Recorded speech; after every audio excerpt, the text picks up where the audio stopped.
এর সাথে যেটা বললাম যে লাফার্জ হোলসেমের আমাদের একটা বড় ইনভেস্টমেন্ট আসার সম্ভাবনা আছে। বাংলাদেশে না আসলে আসলে ওনার বাংলাদেশ সম্বন্ধে এই আইডিয়াটা কখনোই তৈরি হতো না, এবং ইন্ডিটেক্সের গল্পটা আসলে বাংলাদেশের গল্পের মতো। যেটা হয়েছে সেটা হচ্ছে এত বেশি মানুষ এসে উপস্থিত হয়েছে, অলমোস্ট যাদেরকে দাওয়াত দেওয়া ছিল সবাই চলে এসেছেন। তো আমরা সবাইকে এক পর্যায়ে গিয়ে অ্যাকোমোডেট করতে পারিনি। আমাদের একটা ফ্লো ওভার রুম ছিল যেখানে লাইভ স্ক্রিন দেওয়া ছিল, ওখানে আমাদের কিছু গেস্টকে জায়গা দিতে হয়েছে। আমি এটাকে আবার একটু পজিটিভলিও দেখি যে আমাদের এই পুরো প্রোগ্রামটার ব্যাপারে প্রচন্ড আগ্রহ, অনেকের আগ্রহ ছিল। অনেকে আমি দেখেছি আমার আজকে রাস্তায় দেখা হয়েছে ইন্টারকন্টিনেন্টালের মাঝখানে রিসেপশন এরিয়াতে বিভিন্ন জায়গায় অনেক নতুন উদ্যোক্তা, ওনারা আনফরচুনেটলি টিকিট পাননি, কিন্তু ওনারা তারপরেও এসেছেন, রেজিস্ট্রেশন করতে পারেননি, এসেছেন জাস্ট যদি কিছু ইনভেস্টরের সাথে পরিচয় হয়, দেখা হয়, এগুলো করার জন্য। সো সব মিলিয়ে আমার মনে হয় যে সকালের প্রোগ্রামটার অনেক স্বতঃস্ফূর্ত অংশগ্রহণ ছিল সবার মধ্যে থেকে। আমি ইনফ্যাক্ট আপনাদের যদি কোনো ফিডব্যাক থাকে বা আপনাদের মনে হয় যে এটা ভালো হয়েছে, এটা ভালো হয়নি, আমি অ্যাকচুয়ালি কিন্তু গিয়ে দেয়। আর আজকে আমাদের সারাদিনের যে শিডিউল সেটা আমি একটু জাস্ট কুইকলি রান ডাউন করি। ওটার পরে আমাদের প্রধান উপদেষ্টা আমাদের যে নতুন উদ্যোক্তারা আছেন তাদের সাথে একটা ইউথ এন্টারপ্রেনারশিপ এক্সিবিশন ছিল, যে ইউএনডিপির এবং গ্রামীণ ফোন টেলিনরের সাপোর্টে করা। সেখানে উনি কিছুক্ষণ সময় কাটিয়েছেন, কিছু উদ্যোক্তাদের কাছ থেকে তারা কি বিজনেস করছে সেগুলো শুনেছেন, যেখানে একটু ছোট্ট করে বক্তৃতা দিয়েছেন। আর তারপরে উনি চলে যাওয়ার পরে আমরা অনেকগুলো আজকে বাইল্যাটারাল মিটিং দেখেছি। তো আমাদের বেশ কিছু উপদেষ্টা আজকে সারাদিন এখানেই ছিলেন। আমাদের কমার্স অ্যাডভাইজার, যিনি সেন্ট্রাল ব্যাংকের গভর্নর, এরকম বেশ কিছু সিনিয়র অফিসার, এনবিআর এর চেয়ারম্যান, এরকম অনেকেই আজকে সারাদিন এখানে ছিলেন। ওনাদের সাথে ইনভেস্টরদের আমরা বেশ কিছু মিটিং সেট আপ করেছিলাম। ইনভেস্টররা লাস্ট 2 সপ্তাহ ধরে অনেক মিটিং রিকোয়েস্ট করেছিলেন, সেই মিটিং রিকোয়েস্টের উপর প্রেক্ষিতে তাদেরকে ডিফারেন্ট স্লট দিয়ে দেওয়া হয়েছিল। বিভিন্ন মিনিস্ট্রির লোকজন ছিলেন, মিনিস্ট্রি অফ এনভায়রনমেন্ট থেকে ছিলেন, এনার্জি থেকে ছিলেন, যেগুলো কি মিনিস্ট্রি সেই মিনিস্ট্রিগুলো থেকে ছিলেন। সেই মিনিস্ট্রির সাথেও আমরা তাদেরকে মিটিং এর অ্যারেঞ্জমেন্ট করে দিয়েছিলাম। তো সারাদিন তারা বিভিন্ন মিটিং করেছেন, এবং তাদেরকে আমরা যে 360 ভিউটা দেওয়ার চেষ্টা করেছি সেটাই ছিল আমাদের মূল উদ্দেশ্য এই মিটিংগুলো সেট আপ করার। আমাদের আজকে প্রধান উপদেষ্টার কার্যালয়ের ওখানে আমাদের প্যারালালি বেশ কিছু প্রোগ্রাম চলেছে। সো প্রধান উপদেষ্টা ফেরত যাওয়ার পরে ওনার সাথে আমাদের ইউকে যে ট্রেড টিমটা এসেছিল তাদের সাথে মিটিং ছিল। এরপরে যারা বা ইন্ডিটেক্সের যে সিইও ছিলেন, যারা ফুল ম্যানেজমেন্ট টিম, ইনফ্যাক্ট ইন্ডিটেক্সের ফুল ম্যানেজমেন্ট টিম এখন বাংলাদেশে, তো ওনারা গিয়েছিলেন দেখা করতে। আর তারপরে লাফার্জ হোলসেমের যে এশিয়ার হেড এসেছেন, উনি গিয়েছিলেন দেখা করতে। এবং একটু পরে আপনারা দেখেছেন যে আমরা মাত্র একটা ডিপি ওয়ার্ল্ডের সাথে একটা প্রোগ্রাম শেষ করলাম। ডিপি ওয়ার্ল্ডের যে চেয়ারম্যান, উনি আসলে খুবই ভিআইপি, ইনফ্যাক্ট ইউএই তে উনি একজন বড় VIP, very close to the royal family. উনি এসেছেন আমাদের এই প্রোগ্রাম অ্যাটেন্ড করতে, ইনভেস্টমেন্ট সামিট অ্যাটেন্ড করতে। উনি একটা ছোট্ট প্রোগ্রাম করলেন, অবশ্য আমাদের পুরাই ফুল ছিল। এগেন আমরা সবাইকে জায়গা দিতে পারিনি, 2-300 পরে আমাদের একসময় দরজা বন্ধ করে দিতে হয়েছে। সো ডিপি ওয়ার্ল্ডের সাথে আমাদের একটা লং টার্ম প্ল্যান আছে। আপনারা অনেকেই হয়তো শুনেছেন যে আমরা চিন্তা ভাবনা করছি যে আমরা ফ্রি ট্রেড জোনের দিকে চলে যাব। জেবেল আলী পোর্ট বলে একটা পোর্ট আছে ইউএই তে, যেটা ইউএই ইকোনমির প্রায় 25% কন্ট্রিবিউট করে। তো সেই পোর্টটার মতো করে আমরা এরকম আমাদের মাথারবাড়ি ডিপসি পোর্টের কাছাকাছি কোনো একটা জায়গায় ফ্রি ট্রেড জোনের কথা চিন্তা করছি। তো সেখান থেকে তাদের টেকনিক্যাল এক্সপার্টিস নিয়ে, তাদের থেকে বিভিন্ন ধরনের সাপোর্ট নিয়ে এটা আমরা করার চেষ্টা করছি। এবং এটাই ডিপি ওয়ার্ল্ডের চেয়ারম্যানের আজকের ভিজিটের মূল উদ্দেশ্য ছিল। উনি এখান থেকে প্রধান উপদেষ্টার সাথে দেখা করতে যাবেন এবং তারপরে ওনারা এই বিষয়টা নিয়ে আরো ফার্দার আলাপ আলোচনা করবেন। আমাদের বাংলাদেশ থেকে হয়তো একটা টিম ভেরি সুন ইউএই যাবে বোঝার জন্য যে আসলে ফ্রি ট্রেড জোনের পলিসিগুলো কিভাবে অপারেট করে, অপারেশনাল জিনিসটা কিভাবে কাজ করে, এবং এখান থেকে ইকোনমিক বেনিফিট কিভাবে পেতে পারি। তার আগের মিটিংগুলো নিয়ে যদি একটু কথা বলি, আজকে ইন্ডিটেক্সের যে সিইও ছিলেন উনি বলেছেন, ওনার আমি যদি সামারাইজ করি, উনি বলেছেন যে উনি লাস্ট জীবনের প্রথমবারের মতো বাংলাদেশে এসেছেন, এবং ওনাদের অনেকগুলো বেশ বড় বড় ব্র্যান্ড আছে। সবাই জারার কথা বলে, বাট একসাথে মাসিনো দুটি, বাস্কা, এরকম বেশ বড় বড় কিছু ব্র্যান্ডের ওনারা ব্র্যান্ড ওনার। তো ওনার ভিউ হচ্ছে যে বাংলাদেশে না আসলে আসলে ওনার বাংলাদেশ সম্বন্ধে এই আইডিয়াটা কখনোই তৈরি হতো না, এবং ইন্ডিটেক্সের গল্পটা আসলে বাংলাদেশের গল্পের মতো। কারণ ওনারা বাংলাদেশে শুধু কিন্তু ব্যবসা করতে আসেনি, ওনারা গতকালকে এশিয়ান ইউনিভার্সিটি অফ ওমেন, ওখানে ওনারা 50টা নতুন স্কলারশিপ ঘোষণা করেছেন 50 জন ফিমেল ওয়ার্কারের জন্য। সো ওনারা জেনুইনলি ফিল করেন যে ওনারা বাংলাদেশের আইডেন্টিটি পার্ট, এবং ওনারা চেষ্টা করবেন যে বাংলাদেশের সাথে এই রিলেশনশিপটা আরো ডিপেন করতে। আমরা ওনাদেরকে জিজ্ঞেস করছি যে আর কি করতে পারি আমরা ওনাদেরকে আরো বেশি করে বাংলাদেশ থেকে সাপ্লাই নেওয়ার জন্য। এইসব ব্যাপারে আমাদের কিছু কথাবার্তা হয়েছে। ইউকের যে ট্রেড টিমটা ছিল ওনারাও ডিফারেন্ট টপিক নিয়ে কথা বলেছেন। আপনারা দেখেছেন যে ওনাদের যে ব্যারনেস রোজি উইন্টারটন, উনি আজকে আমাদের উদ্বোধনী অনুষ্ঠানে বক্তৃতা রেখেছিলেন।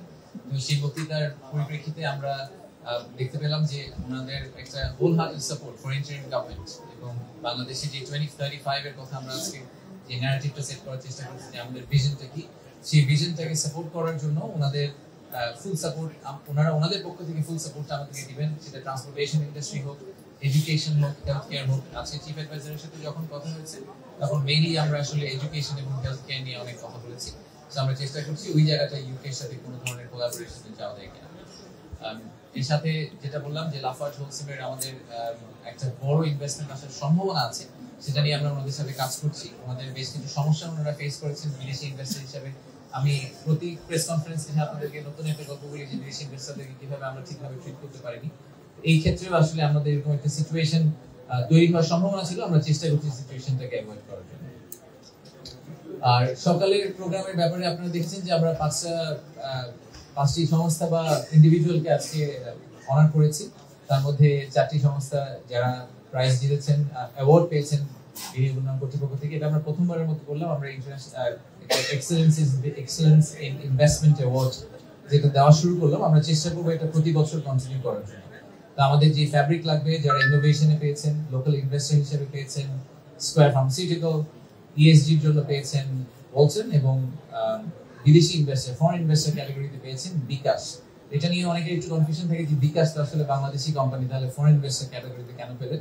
তাদেরকে আমাদের ফরেন ইনভেস্টর ক্যাটাগরির যে ক্রাইটেরিয়াটা ছিল সেটা হচ্ছে যে মেজরিটি শেয়ার হোল্ডিং যদি বিদেশি হয়, 50% এর বেশি শেয়ার হোল্ডিং যদি বিদেশি হয়, তাদেরকে আমরা একটা ফরেন ইনভেস্টর কোম্পানি বলছি। তো বিকাশের ক্ষেত্রে সেটাই হচ্ছে। বিকাশের কিন্তু বড় বড় ইনভেস্টররা হচ্ছে আইএফসি, গেটস ফাউন্ডেশন এবং অ্যান্ড ফাইন্যান্সিয়ালস, তারা মিলে আসলে মোর দ্যান 50% অফ বিকাশের সামর্থ্য। তো আর ফাইনালি আমরা আজকে কি হাকসংকে বাংলাদেশে অনারারি সিটিজেনশিপ ঘোষণা করেছি। আপনারা দেখেছেন যে ওনার জন্য এটা খুবই একটা ইমোশনাল মোমেন্ট ছিল। যারা ভিডিওটা দেখেছেন, যারা এক্সপেরিয়েন্স করেছেন, তার জন্য ইমোশনাল মোমেন্ট ছিল। সো এরকম আমাদের আসলে এরকম অ্যাম্বাসেডর দরকার। উনি এখন যখন কোরিয়া যাবেন, উনি কিন্তু এখন বাংলাদেশের জন্য একটা ডিফারেন্ট ভাবে বাংলাদেশকে দেখবেন, ডিফারেন্ট ভাবে বাংলাদেশকে সাপোর্ট করার চেষ্টা করবেন। কারণ উনি এখন নিজে মনে করছেন উনি বাংলাদেশের পার্ট। উনি সবসময় করে আসছেন 45 বছর ধরে, বাট এখন we have made it permanent. So এই ছিল আমাদের সারাদিনের প্রোগ্রাম। আমাদের একটা ব্রেকআউট সেশনও হয়েছে। ইউরোপিয়ান ইউনিয়ন আজকে রিনিউয়েবল এনার্জির উপর একটা ব্রেকআউট সেশন করেছেন। আমাদের এনার্জি অ্যাডভাইজার ছিলেন, আর অনেক বড় বড় বক্তারা ছিলেন আজকে ওখানে সারাদিন। এগেন আমি আবারও ক্ষমা চেয়ে নিচ্ছি যে আমাদের 300 মানুষের ক্যাপাসিটিতে আমাদের যে পরিমাণ ইন্টারেস্ট ছিল, প্রায় 500 বেশি মানুষ এসে হাজির হয়ে গেছেন। তো আমরা তাদেরকে যতটুকু অ্যাকোমোডেট করা সম্ভব অ্যাকোমোডেট করার চেষ্টা করেছি।